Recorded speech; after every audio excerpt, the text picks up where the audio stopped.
Je vais commencer par une petite lecture, et après je vais vous dire qui est l'auteur. Où est l'histoire du pays? On parle de l'Aquitaine.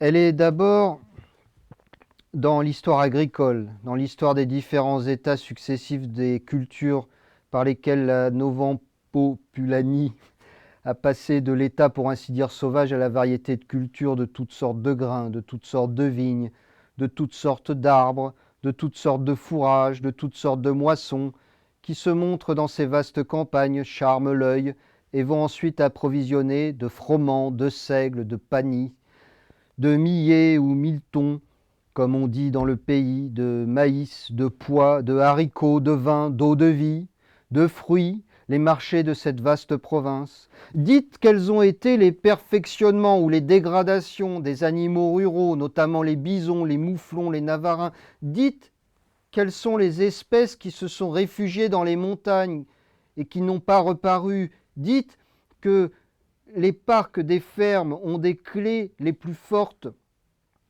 sont gardés par les plus terribles chiens. Dites comment ont été les charrues, les instruments d'agriculture.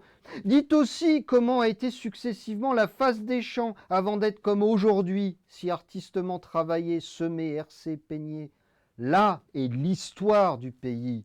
Si vous ajoutez comment étaient les chaumières, avant d'avoir, comme elles, celles d'aujourd'hui, pour ainsi dire, secoué leur chaume, de l'avoir remplacée par des toitures de beaux schistes et de belles briques rouges, et leurs murs de paille debout par des murailles quelquefois du plus beau marbre, vous ferez l'histoire du pays, la vraie histoire du pays. Vous ne faites pas l'histoire du pays si je ne vois pas dans votre description, au-delà de chaque montagne, de chaque rivière, de chaque vallée, de chaque torrent, changer les habitudes, la physionomie, le caractère de chaque petit peuple, si je ne le vois pas changer, comme ses habits qui sont tantôt en peau, tantôt en cordeilla, tantôt en calmou, tantôt en beau drap, tantôt taillé ici, comme l'ancienne cape, là comme l'habit espagnol, là comme l'habit de Henri IV, plus loin comme l'ancien habit français, plus loin encore comme l'habit à la mode. Si je ne vois, notamment, changer la coiffure, le béret ou le chapeau rond et plat comme une assiette, le chapeau de paille, le grand chapeau noir clabot, le grand chapeau blanc clabot, le chapeau à haute forme, le chapeau du palais royal, si enfin je ne vois point ou n'entends point parler la langue basque, puis la langue basque mêlée de la langue romane, ensuite la langue romane, ensuite la langue romane mêlée de languedocien, ensuite le languedocien mêlé de français, ensuite le français. C'est un texte qui a été écrit par Amand Alexis Monteil, qui est né en 1769. En lisant ce texte-là, on voit que ce dont je vous veux parler dans ce livre, c'est d'une histoire du début du 19e siècle qui n'est pas très conforme à l'idée qu'on en a habituellement, couramment, et aussi l'idée aussi que l'histoire nationale, ce qu'on appelait l'histoire nationale à cette époque, n'est pas tout à fait conforme à ce qu'on entend aujourd'hui comme histoire nationale. L'histoire nationale, telle que j'en parle dans ce livre, est un concept qui est né de la Révolution française, et c'est quelque chose qui s'est, si vous voulez, la Révolution française a montré clairement à l'honnête homme, aux gens cultivés, que l'histoire n'était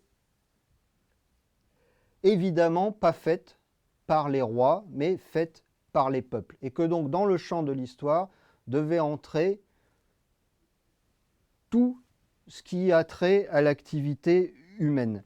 Ce qui a été, et donc ce qui traduit dans le langage de l'époque, est l'histoire de la nation. C'est la nation qui fait l'histoire, ce ne sont pas les rois. C'est par opposition à l'histoire monarchique, à l'histoire conçue comme un roman monarchique, que se constitue cette idée de l'histoire nationale.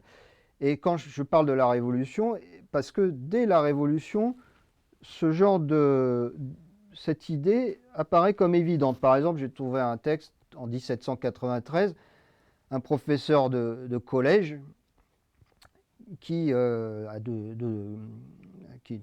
enseignait à Toulouse, qui dit, estimant que les vrais historiens ne peuvent pas exister parmi les peuples libres, qui dit « Oh, ma patrie, tu auras enfin une histoire ». Et cette idée que l'histoire de France n'existe pas, l'histoire de la nation n'existe pas, et qu'il faut l'écrire, est posée dès cette époque-là.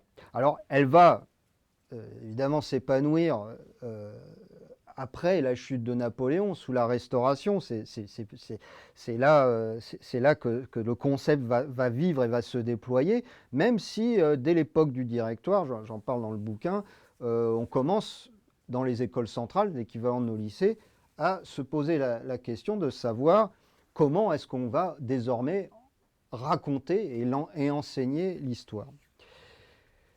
En tout cas, c'est sous la Restauration que revient comme un leitmotiv cette idée qu'il faut faire une histoire véritablement nationale. Alors par exemple, Augustin Thierry, qui est l'un ceux des plus connus dont je parle dans ce livre, dit en 1820, dit « L'histoire de France telle que l'ont faite les écrivains modernes n'est point la vraie histoire, l'histoire nationale, c'est pas la vraie histoire, c'est pas l'histoire nationale, ça n'est pas l'histoire populaire. » Et il précise de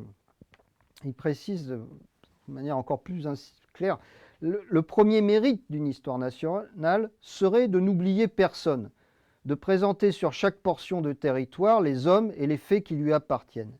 Et dans les manuels d'historiographie, on voit cette phrase très souvent citée, mais il faut bien, c'est ce que je mets un peu en lumière, c'est que ces propos-là ne sont pas isolés du tout. Il n'est pas du tout le seul à dire ça, il ne sort pas de son chapeau. Comme je viens de vous le dire, déjà dès la Révolution, c'est une idée qui court.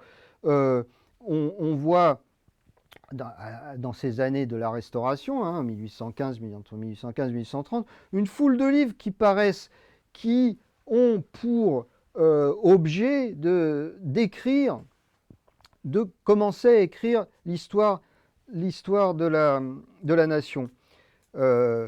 Par exemple, il y a une collection de petits livres, de résumés d'histoire qui paraît, édité par un nommé Baudin, il s'appelle Baudin, et il dit qu'il veut écrire l'histoire à l'usage du peuple. Et il dit aussi que désormais on réclame une égalité parfaite devant l'histoire comme dans la mort. Et il y a encore aussi un autre ouvrage dont je parle, qui sont les archives curieuses de l'histoire de France, dans lesquelles les auteurs affirment vouloir faire entendre toutes les voix du passé. Comment cette histoire nationale se déploie? Elle se déploie d'abord d'une manière, je dirais, commerciale. On est dans une librairie, et je parle beaucoup de la librairie dans ce livre, parce que ce sont des entrepreneurs en librairie qui construisent aussi cette histoire nationale, et notamment j'étudie de près cette mode, cette vague cette mode qui consiste à publier le recueil de toutes les sources de l'histoire de France. Avec cette idée extrêmement naïve que, en mettant bout à bout toutes les vieilles chroniques, toutes les vieilles annales, l'histoire va apparaître de manière évidente et claire. Alors, il y a derrière cette idée-là, il y a l'idée que avant, ces documents, ces pièces étaient cachées.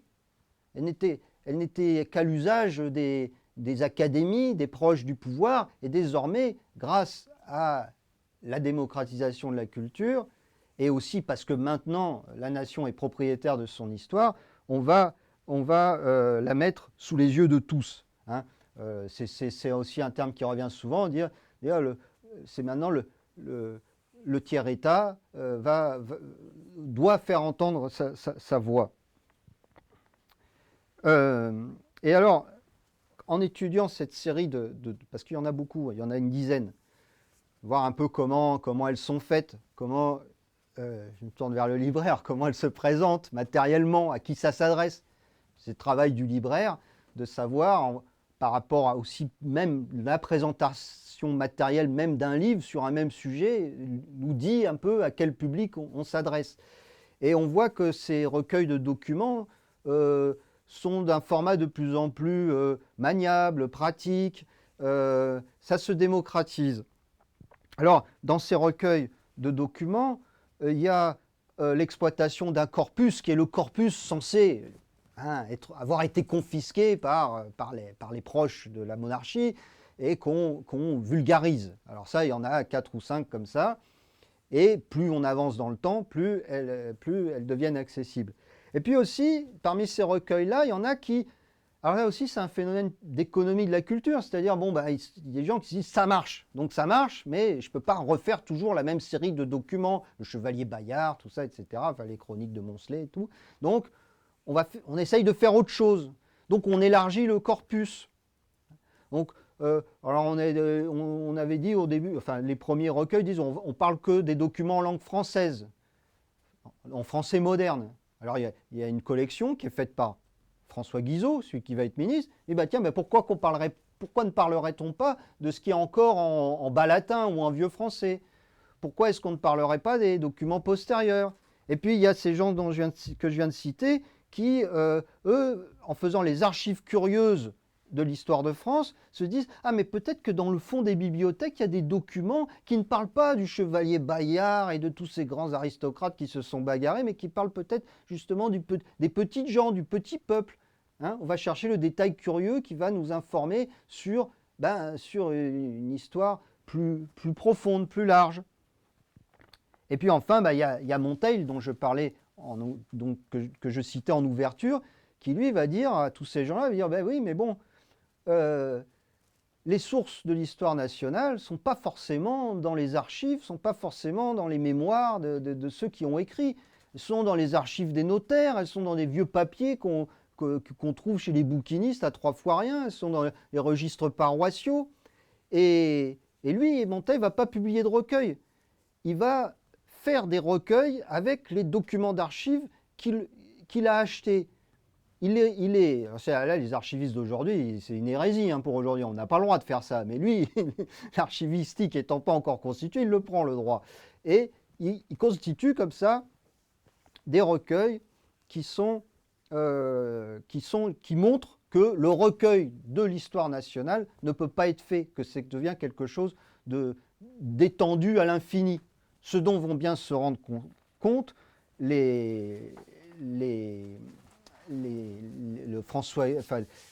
ceux qui, sous la monarchie de Juillet, vont vouloir constituer une collection des documents relatifs à l'histoire de France, laquelle collection est abyssale, va s'étendre à l'infini. Voilà. J'ai discerné 2 concepts. Il y a d'une part l'histoire du tiers-État, le tiers-État étant considéré comme, Augustin Thierry dit, 90% de la nation, s'oppose donc à la noblesse et au clergé, enfin s'oppose à la noblesse en fait, tout simplement. Donc faire l'histoire de la nation, c'est faire l'histoire du tiers-État, du tiers-État dont on n'a jamais raconté l'histoire. La mise en pratique de ce programme, c'est extrêmement innovant. C'est pour ça que moi je ne crains pas de dire dans ma conclusion que c'est la plus grande révolution épistémologique qu'ait connue l'histoire jusqu'à aujourd'hui. Donc ça veut dire que on met en champ, sous la monarchie de Juillet, la recherche des sources de l'histoire du tiers-État. Donc ça veut dire qu'on va chercher les archives municipales pour voir comment le tiers-État, petit à petit, depuis le Moyen-Âge, en se bagarrant contre les nobles, en s'alliant avec la monarchie, a conquis ses droits. Donc on fait de l'histoire économique, on fait de l'histoire de la société. Et puis, j'en reviens à mon Alexis Monteil, qui est vraiment un personnage de toute première importance à mon avis. Enfin, je suis le seul à le dire, mais je le dis. Qui lui dit « Ouais, le tiers-État, c'est une chose, mais est-ce que c'est pas plus compliqué que ça ?» Et lui, il fait l'histoire des Français des divers États. Et lui, il dit il faut vraiment faire l'histoire de tout le monde. Alors, je vais faire la provocation parce qu'il dit « Même des femmes, par exemple. » Il dit « Il faut faire l'histoire des femmes. » Je fais cette provocation parce qu'en fait, quand on lit Monteil de près, on voit que c'est un homme de son temps. C'est pas un Saint-Simonien, pour prendre ceux qui vraiment étaient féministes à l'époque. Mais il faut faire l'histoire des valets, de tous ceux, des exclus, des vagabonds, tout ça, ça rentre dans l'histoire. Dans son histoire des Français des divers États, il explose la notion de chronologie, puisqu'il fait un volume par siècle, mais ça ne raconte pas une histoire. Chaque chapitre est consacré à une catégorie sociale, un métier, un métier, les magistrats, les paysans, les vagabonds, etc. Et d'autre part, il ne fait apparaître ni les rois, ni rien de tout ça. Quand on voit le roi dans le volume qu'il consacre à Louis XIV, on le voit de loin, parce que quand on parle de la cour, on le voit sur une pièce de monnaie, mais il n'est pas du tout au centre de son livre sur le XVIIe siècle. Ça, ce que je mets en avant, c'est qu'en fait, à cette époque-là, en parlant d'histoire nationale, on a complètement révolutionné l'histoire, et ce qu'on retrouve ensuite dans la seconde moitié, au XXe siècle, on va dire, tous ces courants qui s'intéressent à l'histoire de la société, à l'histoire même des mentalités, à l'histoire des métiers, à l'histoire de la culture matérielle, c'est en place déjà à ce moment-là. Il y a des livres qui paraissent sur l'histoire des cabaretiers, etc. Alors, dernier temps de l'exposé, c'est comment cette histoire nationale s'institutionnalise et comment finalement elle échoue d'une certaine manière. Ce qui se passe sous la monarchie de Juillet, après l'effervescence, on va dire, de la Restauration, c'est un peu une mise en ordre. Hein. Donc, Louis-Philippe prend le pouvoir, le régime est largement construit de manière pratique par François Guizot, qui, en charge du ministère de l'Intérieur provisoirement dans les 3 premiers mois du régime, fait un spoil system, comme on dit, vire toute l'aristocratie des postes, met en place la classe moyenne. Bon. Et dans son programme, il y a l'idée de construire une histoire nationale et surtout de faire intervenir l'État. C'est la première fois que ça arrive à cette échelle-là, comme un acteur de la recherche historique. Donc il crée les comités des travaux historiques. Et donc, ça, c'est ce que vous lirez dans les biographies de Guizot, dans les manuels d'historiographie. En gros, on vous dit c'est ça qui s'est passé et c'est bien. Enfin, en gros, c'est bien. Bon, je ne dis pas que c'est mal, mais je dis que ça n'est pas que c'est plus compliqué que ça. On met de l'argent dans la recherche. Donc ça veut dire, quand on paye, on choisit. Donc je fais tout un chapitre sur ceux qui ne sont pas agréés par le comité des travaux historiques. Et ça, personne, enfin c'est pas pour me vanter, mais bon, je trouve qu'on me l'a dit, donc je pense que c'est vrai. Personne n'y avait été regardé dans ces dossiers-là. Alors on n'y apprend pas forcément des choses extraordinaires, mais on voit quand même qu'il y a des choix qui se font. Il y a des formules bureaucratiques qui apparaissent. Par exemple, on dit trop particulier. Bon, bah ça, on dit ça à ceux qui veulent faire l'histoire du Pays Basque. Il y a un type, il a trouvé des papiers chez son grand-père. Il est corse, il a trouvé des papiers relatifs à l'histoire de la Corse au moment de la conquête par la France. Bon, déjà, conquête par la France, je ne sais pas s'ils ont trop apprécié qu'on parle comme ça du rachat de la Corse à Gênes par Louis XVI. Et d'autre part, trop particulier, trop brûlant. Non. L'histoire de la Bretagne aussi. L'histoire du Midi, de la Provence, Languedoc, c'est un peu plus compliqué parce que bon, il y a l'idée que les troubadours sont à l'origine. Bon, enfin bon, c'est plus complexe, mais quand même, il y a des opérations de mise à l'écart, etc. Donc ça c'est juste un exemple, hein, je ne vais pas développer plus loin.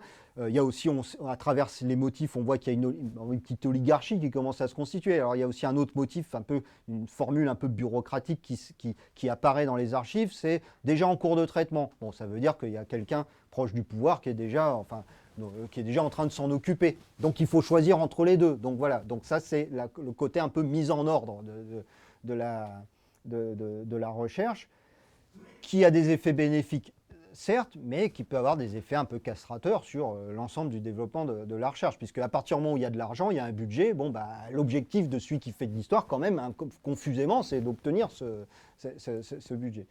Deuxième point dans lequel je parle, pour relativiser un peu cette légende dorée de l'ère Guizot, c'est que c'est que Guizot, non seulement fait le comité des travaux historiques scientifiques, mais il suscite la formation d'une association qui s'appelle la Société pour l'Histoire de France, qui existe toujours aujourd'hui, et qui est donc une association quasi officielle.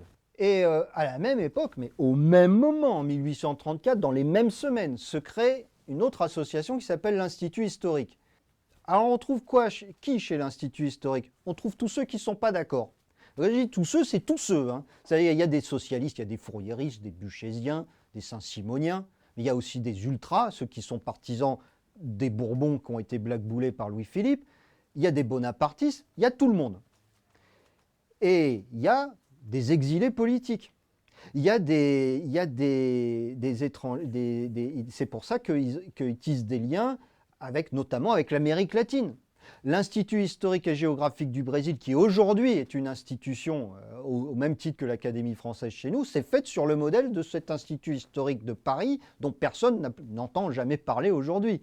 J'ai parlé avec des chercheurs brésiliens qui étaient totalement épatés que les Français ne sachent pas ce qu'était que cet Institut historique. Donc, ça se met aussi en Argentine. Sarmiento, le grand homme, le constructeur de l'identité argentine, a été membre de l'Institut historique, l'Uruguay, etc.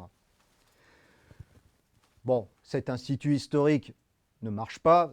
Je vous ai cité tous les courants politiques qui étaient dedans, donc ils ne pouvaient pas s'entendre, c'est une évidence. Bon, d'autre part, ils sont petit à petit marginalisés. Dernier point ce sera mon dernier point. Il y a tout ce qui se passe justement autour de, j'ai cité le nom tout à l'heure d'Augustin Thierry, et du grand chantier qui met en œuvre, je l'ai évoqué au début, pour faire l'histoire du tiers-État. Alors, ça se passe en même temps que la mise en place de l'école des chartes, qui existe depuis avant, mais qui est réformée sous la monarchie de Juillet, et qui devient vraiment, cette école des chartes, le prototype d'une institution qui va professionnaliser l'histoire. Et ça aussi, on n'en parle pas dans les manuels parce que dans les manuels, on vous dit que l'histoire se professionnalise sous la Troisième République. Ce qui est vrai. Pindenburg, qu'on vient de traduire 30 ans après, le dit. D'ailleurs, le livre est passionnant. Mais il faut quand même voir que sous cette monarchie de Juillet, il y a déjà des comportements qui vont vers le professionnalisme et qui s'appuient sur cette histoire du tiers-État. Parce que l'école des chartes, c'est quoi? C'est l'examen des chartes des villes, les accords entre les villes, les monastères, les seigneurs et tout. Donc on est dans cette dynamique de faire, voilà, ce livre, de faire l'histoire du tiers-État. Et ce qui est intéressant, c'est aussi de voir une chose, c'est que Augustin Thierry, il avait un problème dans l'existence, c'est qu'il a eu une maladie vénérienne foudroyante, il était aveugle, quasiment paralytique. Donc il avait besoin de gens pour travailler avec lui. Et ces gens-là sont des disciples qui ensuite vont devenir professeurs d'histoire, voilà. Il y a un autre personnage qui est important et dont l'importance n'est pas soulignée dans le sens que je souligne ici, c'est Jules Michelet, qui n'est pas seulement un poète échevelé, c'est quelqu'un qui a des disciples. Il enseigne à l'école normale, il est présent aux archives, il est directeur de la section historique des archives et il forme des jeunes historiens. Il a des disciples. Parmi ses disciples, je parle surtout d'un qui s'appelle Félix Bourquelot parce que j'ai découvert ses papiers, les papiers de son ami Henri Bordier, et puis parce que Félix Bourquelot est extrêmement intéressant parce que cet homme qui est né en 1815 a appris, est vraiment le disciple. Parmi les disciples d'Augustin Thierry, c'est celui qui est le plus proche, et c'est aussi quelqu'un qui invente. Il invente des nouvelles formes d'histoire. Il fait une histoire du suicide. Je ne penserais pas qu'en 1830, on fasse l'histoire du suicide, l'histoire des opinions face au suicide. Il fait la première grande monographie d'histoire économique. Il y a quelqu'un de plus jeune que lui, Léopold de Lille, qui fait aussi une grande monographie d'histoire sociale, mais il fait son livre sur l'histoire des foires et champagnes. Des foires et marchés en Champagne est la première grande monographie historique qui a jamais été faite. Il la présente lui-même comme une innovation. C'est un bouquin extrêmement épais qui est présenté à l'Académie des inscriptions et belles-lettres. Il dit dans sa préface, il dit c'est bien de regarder les pièces, de faire le numismate et tout, mais il faut voir derrière l'histoire humaine qu'il y a derrière. Voilà. Donc, maintenant, vous vous dites, oui, mais tout ça, c'est des gens qu'on ne connaît pas, on n'en a jamais entendu parler. Qu'est-ce qu'ils nous racontent, cet hurluberlu? Moi, bon, effectivement, tout ça a abouti à une espèce de cul-de-sac, on va dire. La transformation, le passage, pas la transformation, le passage de l'histoire nationale à une histoire nationaliste. Et là, j'en viens à la conclusion. C'est-à-dire que, sous le Second Empire, et puis avec la défaite de 1870,